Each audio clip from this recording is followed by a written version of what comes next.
Hello chers amis internautes, abordons une nouvelle série de vidéos qui va nous conduire au travers de la compréhension des maladies chroniques non transmissibles et la capacité de ces porteurs de maladies-là de pratiquer une activité physique et sportive.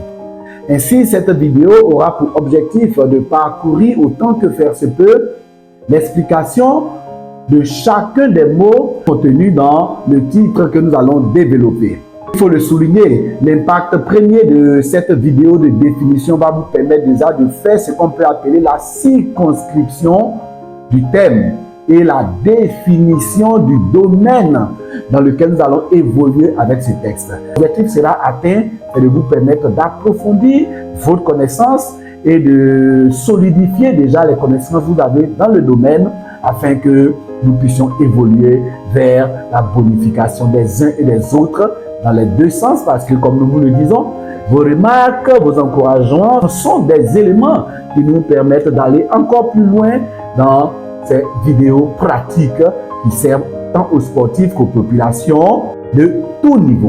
Merci, top, on y va, allez, on s'accroche.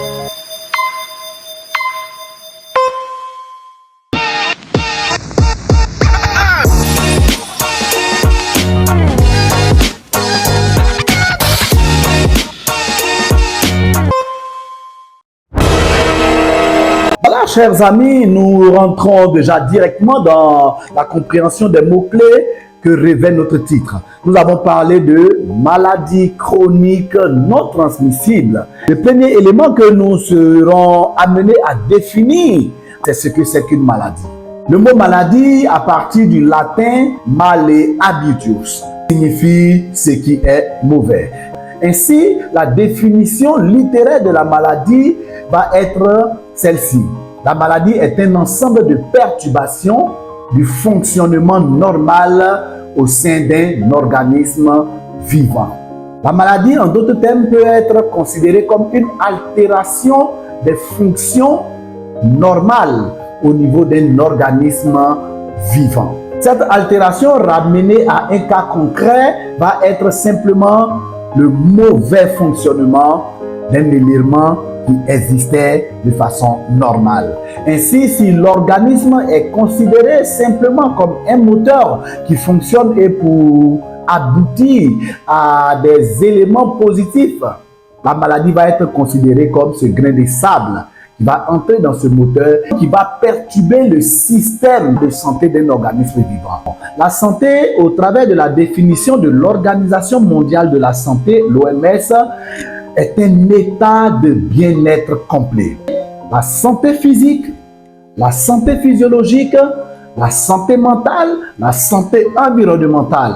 Ainsi, la santé sera le concours de tous ces éléments qui permettront à un être humain de se sentir bien à plusieurs niveaux. La maladie, en d'autres termes, est simplement la manifestation d'une désorganisation sur plusieurs plans que nous avons cités déjà dans la définition de la santé avec l'OMS. Quels sont les éléments qui permettent de catégoriser une maladie? Ainsi, une maladie peut être qualifiée de contagieuse ou de non contagieuse. La maladie contagieuse est cette maladie-là qui est causée par un agent pathogène. L'agent pathogène peut concerner un microbe qui peut être défini comme une bactérie, un virus, un parasite ou un protozoaire. Ces quatre agents microbiens sont les éléments qui entraînent la mise en place de ce qu'on peut appeler une maladie infectieuse. A contrario, les maladies non contagieuses sont ces maladies-là qui sont causées par des éléments qui ne peuvent pas conduire à la transmission à une autre personne. Une maladie peut être qualifiée de maladie incurable, c'est-à-dire une maladie malheureusement qu'on ne peut pas guérir, et une maladie curable, c'est une maladie avec laquelle les traitements peuvent avoir un effet positif vers sa disparition. Nous pouvons parler et sinon catégoriser une maladie en fonction de son évolution. Cela nous permet de nous rapprocher de notre thème. Ainsi, une maladie peut être qualifiée de maladie aiguë, c'est-à-dire une maladie de très courte durée, mais également il peut s'agir d'une maladie chronique. La maladie chronique est définie selon l'OMS, comme nous l'avons vu, comme une maladie de longue durée qui évolue lentement et qui nécessite un suivi régulier et de longue période. Nous pouvons avoir ces maladies qui sont transmises par le contact. Soit il peut s'agir d'un contact sexuel, comme le VIH-Sida. Il peut y avoir également des maladies infectieuses qui peuvent être transmises au moyen de l'air. Là, nous voyons tels que les virus de la grippe. Et récemment, nous avons vu combien de fois le COVID-19 était transmise par un environnement commun entre des personnes infectées et des sujets sains. La maladie également peut être transmise par le contact avec des liquides biologiques. Cela est très important parce que cela va nous permettre de comprendre pourquoi est-ce que nous parlons de maladies chroniques non transmissibles. Parce que, à contrario, le VIH-Sida est une maladie chronique qui respecte tous les 3 critères de l'OMS pour définir la maladie chronique, mais cette maladie est transmissible. Mais quelle est la différence avec les maladies chroniques non transmissibles dont nous allons parler?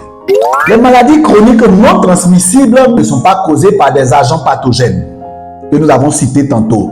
Les 4 principaux agents pathogènes ne sont pas concernés dans ces maladies chroniques non transmissibles. Mais un autre facteur important va être abordé, ce sont les facteurs de risque qui exposent les personnes à ces maladies. Les facteurs de risque sont les éléments qui vont permettre l'installation de ces maladies. Parce qu'en outre, les éléments qui vont permettre la contagion, au-delà des contacts, des gouttes et de l'air, il y a aussi des maladies contagieuses qui peuvent être transmises par ce qu'on peut appeler les vecteurs. Et les vecteurs, par exemple, que nous pouvons citer dans la transmission d'une maladie particulière que nous connaissons tous, qui est la malaria ou le paludisme, le vecteur qui est l'élément qui transmet la maladie d'une personne à une autre est le moustique et sinon l'anophèle. Pour revenir à notre thème, sinon à nos mots de maladies chroniques non transmissibles, il faut retenir que ces maladies chroniques non transmissibles qui sont liées à des facteurs de risque constituent 60% des décès dans le monde. Et si donc, nous allons évoquer un ensemble de maladies chroniques non transmissibles les plus communes. Il s'agit de l'asthme, il s'agit du diabète, il s'agit de l'ensemble des maladies cardiovasculaires, particulièrement de l'hypertension. Il s'agit également d'une maladie chronique que nous connaissons, l'insuffisance rénale. Il s'agit également d'une maladie très importante qui est souvent négligée et sinon provoquée par la malbouffe, c'est l'obésité. Ainsi, toutes ces maladies vont être liées à des facteurs de risque. Un facteur de risque n'est pas un agent pathogène, mais un facteur de risque est attaché à une habitude, à une hérédité, est attaché au tabagisme, est attaché également à de mauvais comportements qui permettent l'installation de cette maladie chronique non transmissible.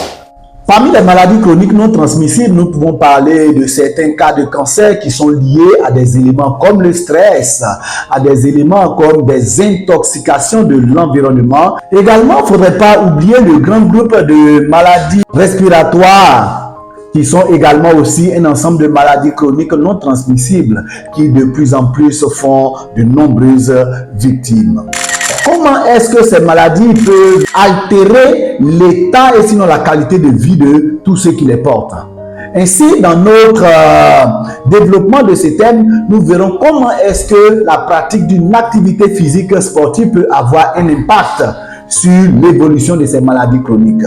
Une autre problématique est de nous demander est-ce que ces porteurs de ces maladies chroniques non transmissibles ont le droit de pratiquer une activité physique et sportive? Si oui, dans quelles conditions est-ce que ces personnes peuvent s'adonner à une activité physique sportive régulière?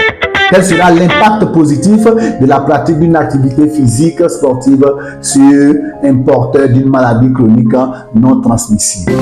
Voilà, chers amis internautes, chers abonnés des pages Score Santé Plus, nous venons de situer le contexte et la définition des mots-clés qui sont contenus dans notre titre.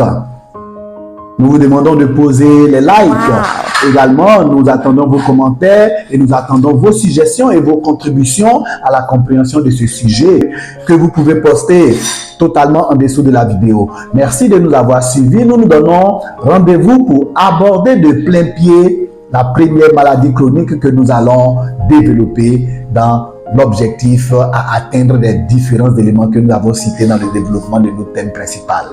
Merci pour votre fidélité. Faites-en un maximum de partage. Cela fait énormément de bien et à très bientôt.